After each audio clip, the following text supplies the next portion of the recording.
উত্তেজনা, রোমাঞ্চ আর নাটকীয়তার সব পর্ব শেষ। 2026 বিশ্বকাপের ট্রফি উঁচিয়ে ধরবে কে, স্পেন নাকি আর্জেন্টিনা? উত্তর মিলবে আজ রাতেই। তবে শুধু ট্রফি নয়, লড়াই জমে উঠেছে ব্যক্তিগত শ্রেষ্ঠত্বের পুরস্কারগুলো নিয়েও। সবচেয়ে বড় লড়াইটা কিন্তু গোল্ডেন বুট নিয়ে। কার মাথায় উঠবে সর্বোচ্চ গোলদাতার মুকুট? ফাইনালে নামার আগে লিওনেল মেসি আর কিলিয়ান এমবাপ্পে দুজনেরই গোল সমান 8টি। তবে অ্যাসিস্টের দিক থেকে একটু এগিয়ে আছেন আর্জেন্টাইন অধিনায়ক মেসি। আজ রাতে যে গোল করতে পারবে, গোল্ডেন বুট কিন্তু তারই। এরপর আসা যাক টুর্নামেন্টের সেরার পুরস্কার গোল্ডেন বলে। 39 বছর বয়সী মেসি এখানেও আছেন ফেভারিটের শীর্ষে। লড়ছেন স্পেনের রদ্রি আর ফ্রান্সের এমবাপ্পেও।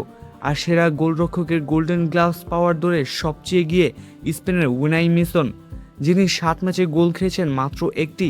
তবে চমক দেখাতে পারেন কেপবাদের বুজিনিয়াও। উদীয়মান সেরা তরুণ ফুটবলারের পুরস্কারে এবার স্প্যানিশ রাজত্ব। লড়াইটা মূলত স্পেনের দুই বিস্ময় বালক লামিন ইয়ামাল আর পাউ কুবার্সের মধ্যে। আর ভক্তদের ভোটে নির্ধারণ হতে যাওয়া টুর্নামেন্টের সেরা গোলের জন্য ফাইনালের আগেই লড়ে চলছেন এমবাপ্পে, বেলিংহাম ও এনজো ফার্নান্দেসের চোখ ধাঁধানো 6টি গোলের মধ্যে। ট্রফির লড়াই স্পেন বনাম আর্জেন্টিনা আর ব্যক্তিগত লড়াই মেসি বনাম এমবাপ্পে।